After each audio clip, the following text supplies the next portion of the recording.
श्री हरिवाय गुरुभ्यो नमः। ओं वंदे विष्णुं नमामि श्रियमथ च भुवं ब्रह्मवायू च वंदे गायत्रीं भारतीं तामपि गरुडमनन्तं भजे रुद्रदेवं। देवीं वंदे सुपर्णे महिपतिदयितां वारुणीमप्युमान्ताम् इंद्रादीन् काममुख्यानपि सकलसुरान् तद्गुरून् मद्गुरूंश्च अभ्रमं भङ्गरहितम् अजडं विमलं सदा आनन्दतीर्थमतुलं भजे तापत्रयापहम्। पूज्याय राघवेन्द्राय सत्यधर्मरताय च भजतां कल्पवृक्षाय नमतां कामधेनवे। पृथ्वीमण्डलमध्यस्थाः पूर्णबोधमतानुगाः वैष्णवाः विष्णुहृदयाः तान् नमस्ये गुरून् मम। आपादमौलिपर्यन्तं गुरूणाम् आकृतिं स्मरेत् तेन विघ्नाः प्रणश्यन्ति सिद्ध्यन्ति च मनोरथाः। श्री विद्यासागर माधव तीर्थ गुरुभ्यो नमः। हरि ओम। विष्णुतीर्थः कल्पवृक्षो विष्णुतीर्थश्च कामधृक् चिन्तामणिर्विष्णुतीर्थो यतीन्द्रः। धृतराष्ट्रोवाच धर्मक्षेत्रे कुरुक्षेत्रे समवेतायुत्सवः मामकाः पाण्डवाश्चैव किमकुर्वत संजय। अशोच्यानन्वशोचस्त्वं प्रज्ञावादांश्च भाषसे गतासु न गतासूंश्च नानुशोचन्ति पण्डिताः। लक्ष्मीनारायणं नत्वा पूर्णबोधान् गुरूनपि कुर्मः श्रीकृष्णगीताया भाष्याद्युक्तार्थसङ्ग्रहम्। बुधानाम् अबुधानां वा मोक्षमार्गप्रवेशिनाम् अलङ्कारप्रदीपोऽयं तन्यते रुचिकारकः। శ్రీ గురుభ్యో నమః. హరి ఓం. ఈరోజు చాలా గొప్ప రోజు. మనకు ఈరోజు కామధేనువు కల్పవృక్షము దొరికినటువంటి రోజు. ఫాల్గుణ శుక్లపక్ష విధియ నాడు మనకు రాఘవేంద్ర స్వాముల వారు దొరికినటువంటి రోజు. ఆ ద్వైత వేదాంత విద్యా సామ్రాజ్యానికి వెంకటనాథుల వారిని వారి గురువులు శ్రీ సుధీంద్ర తీర్థుల వారు పట్టాభిషిక్తులను చేసి రాఘవేంద్ర తీర్థ నామకరణం చేసి మనకు ఇచ్చినటువంటి రోజు, మనకు రాఘవేంద్ర స్వాముల వారు దొరికినటువంటి రోజు.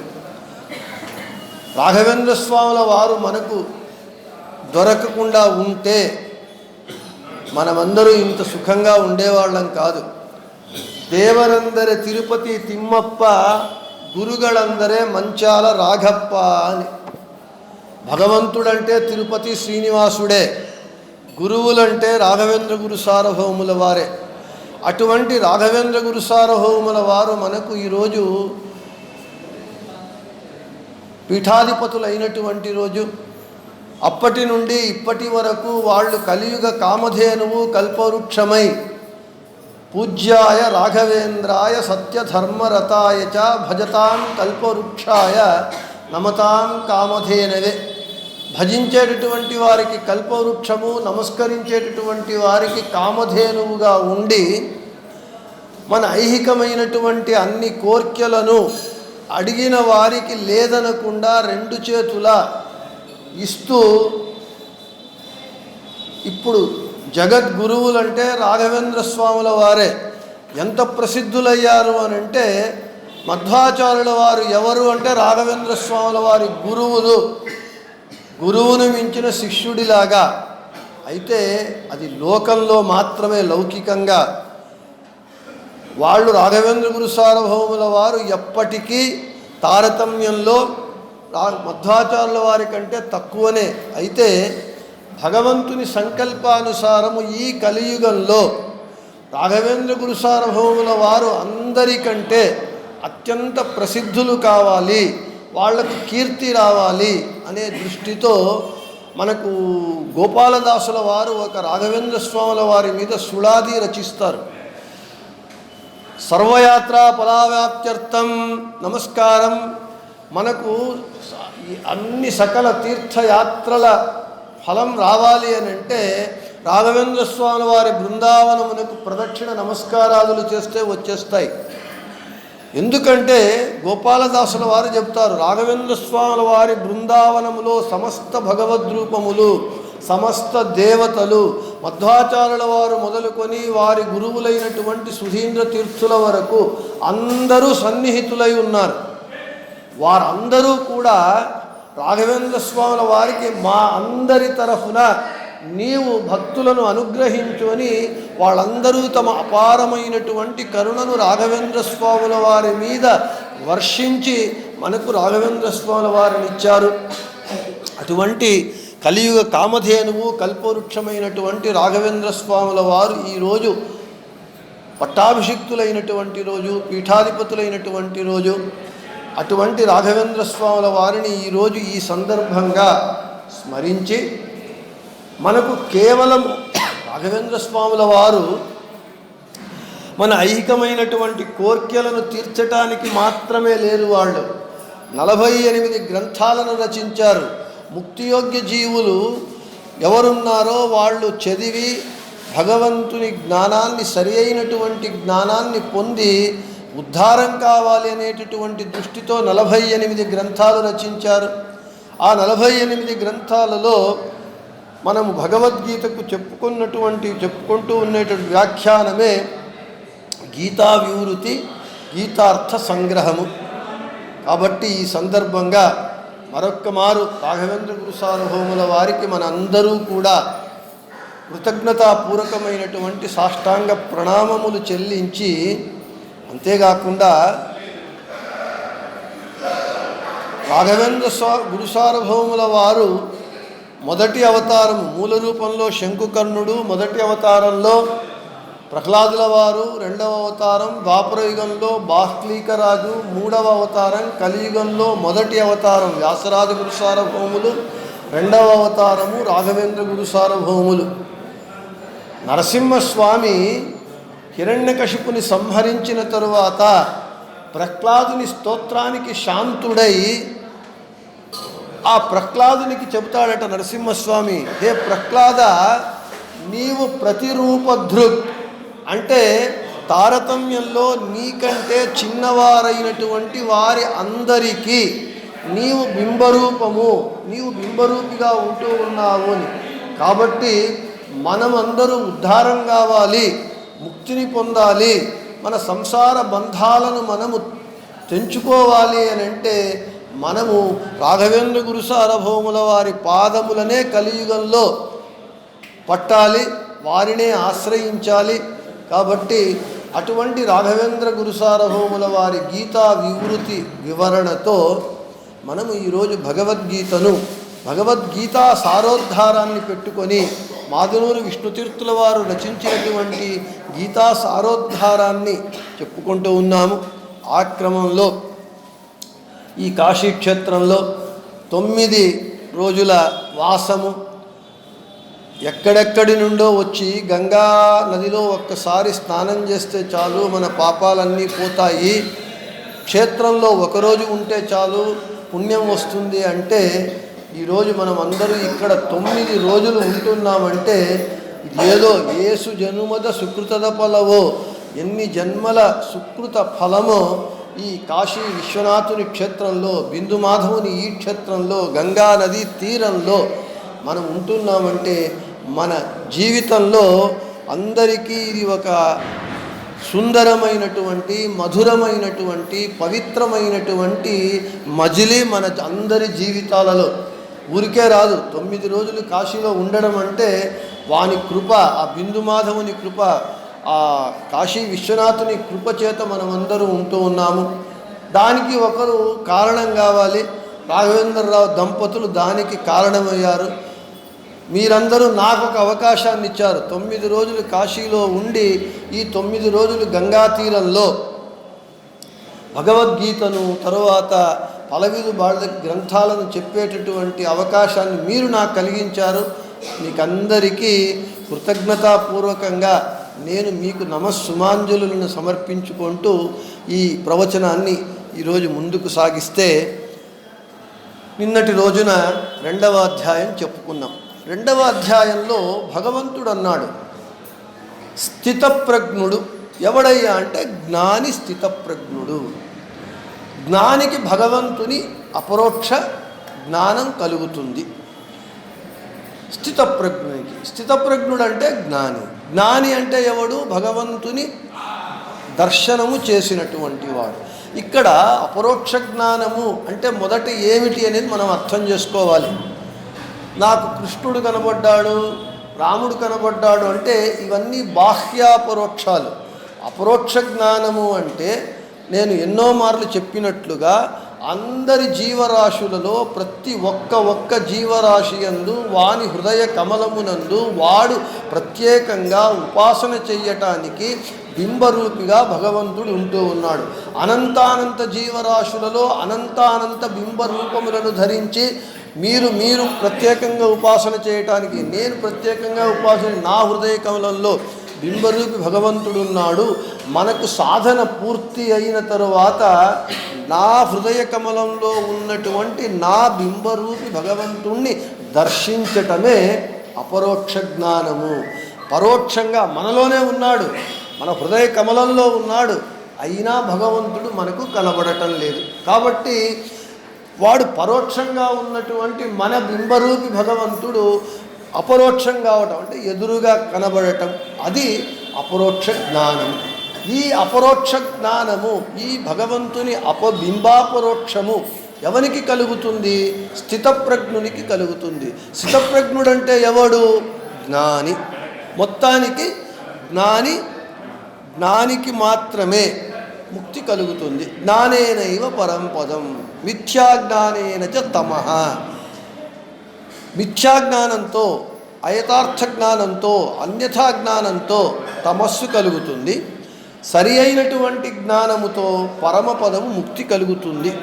మొత్తానికి జ్ఞాని సచ మమ ప్రియ నహి జ్ఞానేన సదృశం పవిత్రమిహ విద్యతే అని ఇంతవరకు మనము తెలుసుకున్నాం. 3వ అధ్యాయం ప్రారంభం చేస్తూ అర్జునుల వారు అడుగుతూ ఉన్నారు.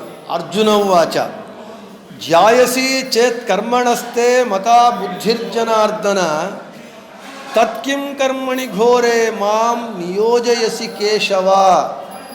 హే కేశవ, అర్జునుడు అడుగుతూ ఉన్నాడు, హే జనార్దన, ఇంతవరకు నీవు చెప్పిన దానిని బట్టి నాకు అర్థమేమైంది అని అంటే, కర్మ కంటే జ్ఞానమే శ్రేష్టము అని నీ అభిప్రాయంగా నాకు తెలుస్తూ ఉన్నది. కృష్ణ, నీ అభిప్రాయం ఏమిటి అని అంటే కర్మ కంటే జ్ఞానమే శ్రేష్టము. కాబట్టి హే కేశవ, నన్ను భయంకరమైనటువంటి క్రూరమైనటువంటి యుద్ధం అనేటటువంటి ఈ కర్మను చెయ్యమని నన్ను ఎందుకు అడుగుతూ ఉన్నావు? ఈ యుద్ధం చెయ్యమని, యుద్ధ కర్మలో నీవు ప్రవేశించమని ఎందుకు నాకు చెబుతున్నావు అని అర్జునుడు కృష్ణుణ్ణి అడుగుతూ ఉన్నాడు. అడుగుతూ ఉన్నప్పుడు ఇక్కడ రాఘవేంద్ర గురు సార్వభౌముల వారు వ్యాఖ్యానం చేస్తూ, హే కృష్ణ, నీవు కర్మ కంటే జ్ఞానమే శ్రేష్టము అని చెబుతున్నావు. కర్మ కంటే జ్ఞానమే శ్రేష్టమైతే నన్ను ఎందుకు కర్మను చెయ్యమని చెబుతున్నావు అని ఒక ప్రశ్న. జ్ఞానమే శ్రేష్టము కదా నీ ప్రకారము, కాబట్టి కర్మను చెయ్యమని ఎందుకు చెబుతున్నావు? అంతే. 2వ ప్రశ్న, కర్మయే కాకుండా ఎటువంటి కర్మ? రాగద్వేషాదులతో కూడుకొన్నటువంటి క్రూరమైనటువంటి భయంకరమైనటువంటి కర్మ అయినటువంటి యుద్ధము చేయమని చెబుతూ ఉన్నావు అని ప్రశ్న. అంటే అర్జునుని అభిప్రాయాన్ని రాఘవేంద్ర గురు సార్వభౌముల వారు వివరించి చెబుతూ ఉన్నారు. ఈ 2 ఎందుకు నన్ను నీవు కర్మ చెయ్యమని, అందులోనూ యుద్ధ క్రూరమైనటువంటి యుద్ధకర్మ చెయ్యమని ఎందుకు చెబుతున్నావు అని అర్జునుడు అడుగుతున్నాడు అనేటటువంటిది ఇక్కడ ప్రశ్న. ఇక వ్యామిశ్రేణైవ వాక్యేన బుద్ధిం మోహయసీవ మే తదేకం వద నిశ్చిత్య ఏన శ్రేయో అహమాప్నుయాం. అయితే హే కృష్ణ, నీ మాటలు నాలో సందేహాన్ని సృష్టిస్తూ ఉన్నాయి. నాకు నీ మాటల చేత ఇదమిత్తమైనటువంటి జ్ఞానం రావటం లేదు. కర్మ అంటావు, జ్ఞానం అంటావు, కర్మ కంటే జ్ఞానము పెద్దది, శ్రేష్టం అంటావు. కాబట్టి నీ మాటలు నాకు సందేహాన్ని కలిగిస్తున్నాయి. నా బుద్ధి చంచలమవుతూ ఉన్నది. కాబట్టి నాకు కర్మను పట్టాలా, జ్ఞానాన్ని పట్టాలా, నాకు దేనిని చెయ్యాలి అనేటటువంటి దిక్కుతోచకుండా ఉంటూ ఉన్నది. కాబట్టి నాకు ఏది శ్రేయస్సో నాకు తెలియటం లేదు. కాబట్టి నేను అజ్ఞానిని, నీవు జ్ఞానివి, సర్వజ్ఞుడవు. కాబట్టి నాకు ఏది మంచిదో ఆ మార్గాన్ని నీవు నిశ్చయించి నాకు తెలియజేయి అని అర్జునుడు కృష్ణుణ్ణి అడుగుతూ ఉన్నప్పుడు భగవంతుడు చెబుతూ ఉన్నాడు. శ్రీ భగవాను వాచ లోకే అస్మిన్ వివిధ నిష్ఠాపురా ప్రోక్త మయా అనఘ జ్ఞానయోగేన సాంఖ్యానాం కర్మయోగేన యోగినాం. కృష్ణుడు చెబుతూ ఉన్నాడు. సాధక వర్గంలో మనమందరూ సాధకులము. సాధకము అంటే సాధకుడు అంటే సాధించేటటువంటి వాడు. దేనిని సాధించేటటువంటి వాడు? మనము చాలా సాధించాం. పుట్టాము, పెరిగాము, ఉద్యోగం సాధించినాము, పెళ్లి చేసుకున్నాము, బిడ్డలు కన్నాము. ఇవన్నీ సాధనే కదా. అంటే ఈ సాధనలన్నీ కూడా మనకు బంధకములు. మనము ఏమి ఇంతవరకు సాధించినాము, నేను గొప్ప సాధకుణ్ణి, 10 కోట్లు సంపాదించుకున్నాను, ఈ సాధన అంతా మన బంధములకు కారణమవుతూ ఉన్నాయి. సాధకుడు ఎవడయ్యానంటే ఈ భవబంధములను విడిపించుకోవడానికి, వదిలించుకోవడానికి చేసేటటువంటి సాధన. అందులో ఏదైనా సాధించి ఉంటే వాడు సాధకుడు. ఇటువంటి సాధక వర్గము 2 విధాలుగా ఉంటూ ఉన్నాయి. ఒకటి సనక సనందాది యతులు, వీళ్ళు సన్యాసులు అందరూ కూడా జ్ఞాన మార్గం చేత ముక్తిని పొందుతారు. సనక సనందాది సన్యాసులు, యతులు వీళ్ళందరూ కూడా జ్ఞానము చేత ముక్తిని పొందుతారు. ఇక ప్రియవ్రతుడు మొదలైనటువంటి రాజులందరూ కర్మ మార్గం చేత మోక్షాన్ని పొందుతారు. కాబట్టి హే అర్జున, నీవు 2వ వర్గానికి చెందినటువంటి వాడవు. నీవు సన్యాసివి కాదు, బ్రాహ్మణుడవు కాదు, క్షత్రియుడవు. కాబట్టి నీవు క్షత్రియ వర్గానికి చేరినటువంటి వాడవు. కాబట్టి నీవు కర్మ మార్గము చేతనే నీవు మోక్షాన్ని పొందాలి. కర్మ మార్గాన్నే నీవు అవలంబించమని చెబుతున్నాడు భగవంతుడు. ఇక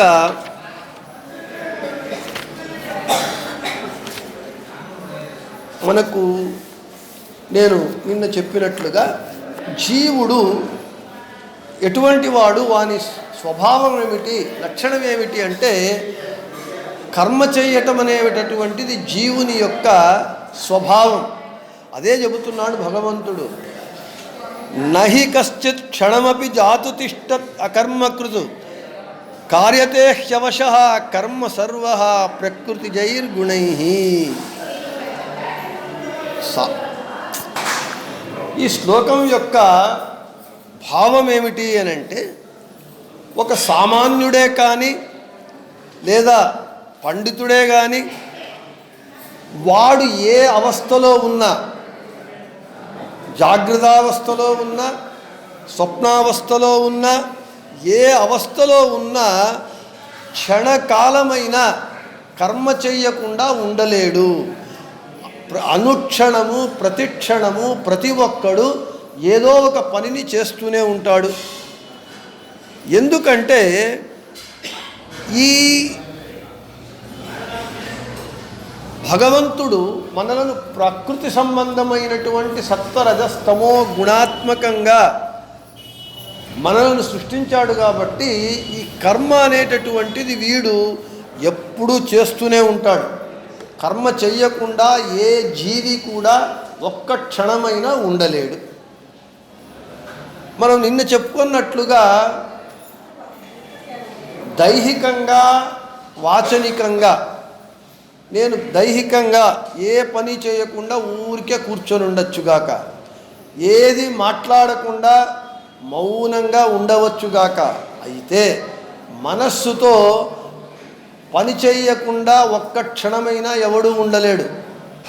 ఊరికే కూర్చున్నా మన మనస్సు ఎక్కడెక్కడికో వెళ్ళిపోతూ ఉంటుంది.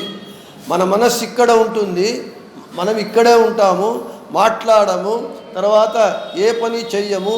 అయితే మనస్సుతో అమెరికా వెళ్ళి అమెరికా అంతా చుట్టి వచ్చేస్తాం. ఒకసారి మనం మనస్సుతో ఇంత కర్మ చేస్తూ ఉన్నాము.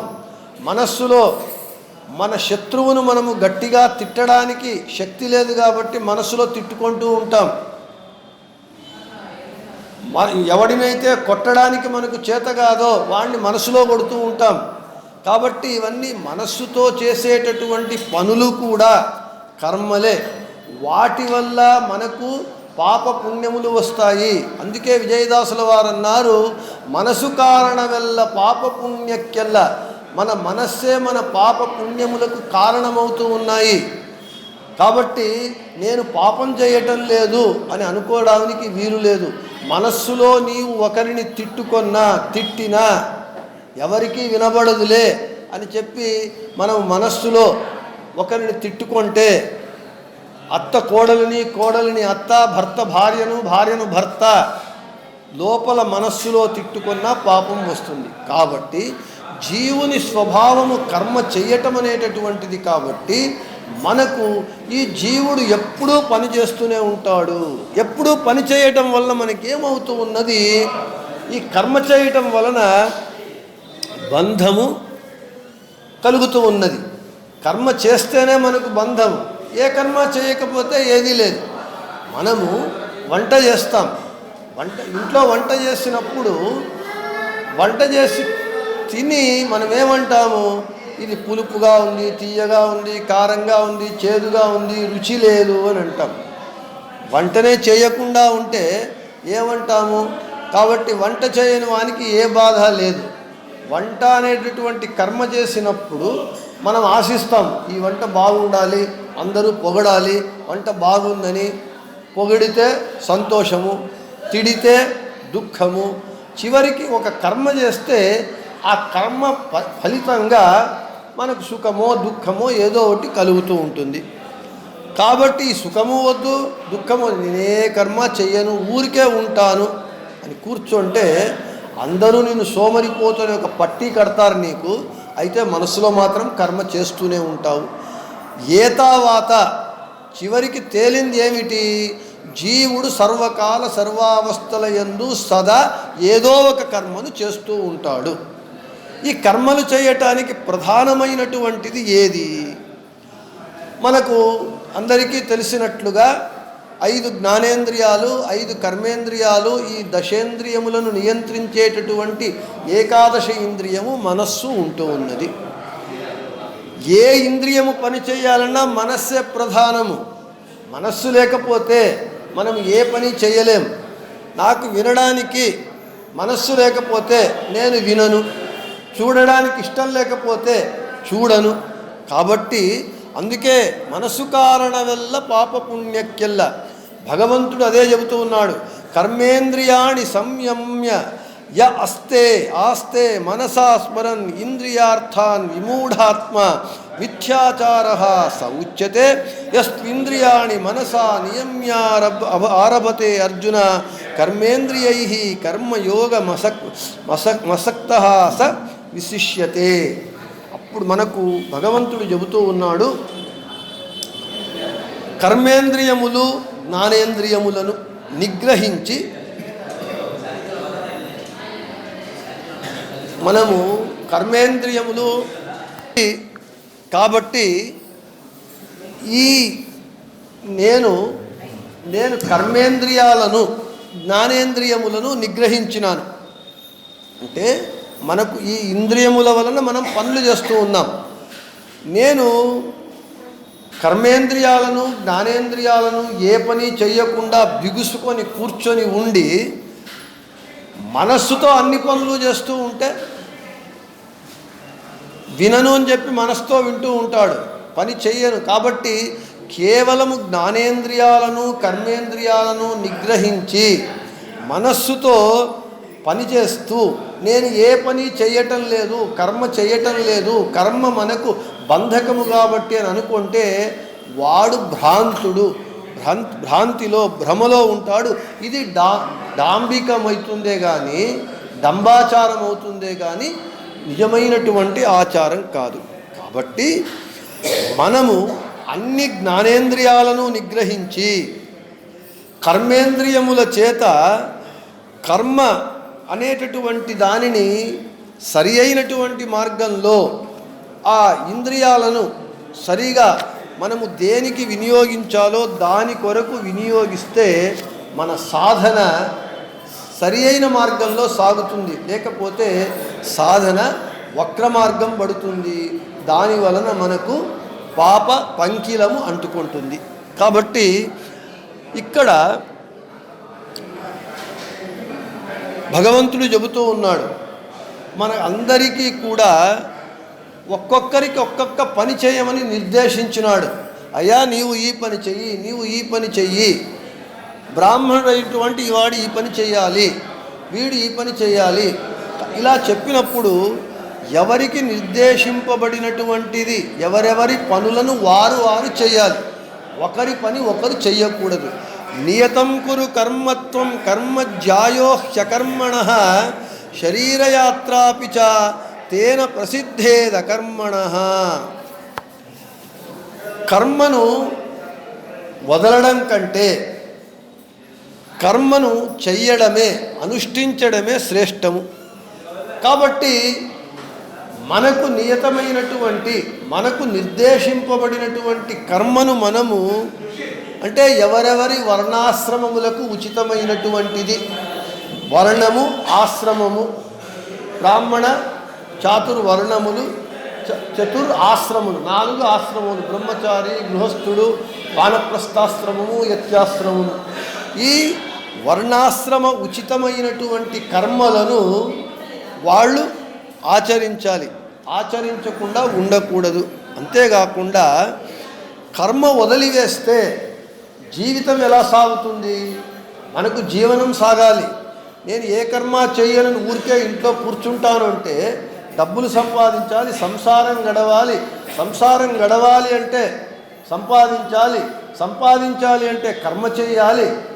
నేను కర్మ చేయను, నాకు వైరాగ్యం వచ్చింది అని అంటే ఈ వ్యవస్థ అంతా నాశమైపోతుంది. కాబట్టి నియతం కురు కర్మత్వం, నీకు నిర్దేశింపబడినటువంటి నీకు నియమితమైనటువంటి కర్మను నీవు నిర్లిప్తంగా చెయ్యి. నా పని చేస్తున్నా అంతే, అది ఏదైనా కానీ నా పని నేను చేస్తున్నాను. అందుకే అంటున్నాడు కర్మణ్యేవాధికారస్తే మా ఫలేషు కదాచన. కర్మ చేయటంలో నీకు అధికారం ఉన్నది కానీ ఫలాన్ని ఆశించవద్దు, నాకు ఫలాన్ని వదిలివేయమని. కాబట్టి నియతం కురు కర్మత్వం అని చెబుతూ ఉన్నారు. ఇక ఈ